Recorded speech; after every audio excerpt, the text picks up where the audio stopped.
আন্দোলন থেকে প্রেম, প্রেম থেকে বিয়ে। এবার ভাইরাল হলো জুলাই আন্দোলনে অংশগ্রহণ করা দুই আন্দোলনকারীর ব্যতিক্রমী প্রেমের গল্প। গত জুলাই আন্দোলনের আমার বর্তমান ওয়াইফের সাথে পরিচয় হয় যশোরে। সেখান থেকে আস্তে আস্তে আমাদের প্রণয়টা শুরু হয়। সে আমাকে পানি দেয়, সেখান থেকে আমাদের একটা ভালো সম্পর্ক তৈরি হয়। মিছিলেও প্রেম হোক, কেটে যাক মোহ, তুমি সাজো ব্যারিকেড, আমি বিদ্রোহ। কবিতার এই লাইনগুলো যেন বাস্তব হয়ে ধরা দিল দুই তরুণ তরুণীর জীবনে। দুজনেই ছিলেন গত বছরের আলোচিত জুলাই আন্দোলনের সামনের সারির সৈনিক। স্লোগানের মাঝে, ব্যানারের ছায়ায় একে অপরের প্রতি জন্ম নেয় শ্রদ্ধা, বিশ্বাস আর ধীরে ধীরে গড়ে ওঠে বন্ধন। সে আমাকে একদিন প্রেমের প্রস্তাব দেয়, তারপরে সেখান থেকে আমাদের সম্পর্কটা শুরু হয়। আন্দোলনের মাটি থেকেই জন্ম নিল এক অন্যরকম ভালোবাসা, যার শেষ দেখে অবাক হন গ্রামবাসী। বউ দেখতে ভারী সুন্দর, আদরের কাকে দেখে কোলে করে নিয়ে বেড়াচ্ছে একা।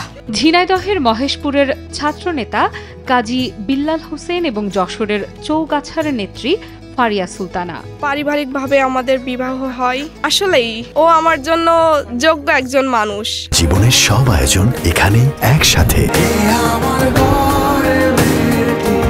প্রেমের বীজ আন্দোলনের দিনগুলোতেই বপন হয়েছিল, আজ তা পরিণত হয়েছে বিবাহের বন্ধনে। সম্প্রতি তারা বিবাহ বন্ধনে আবদ্ধ হয়েছেন।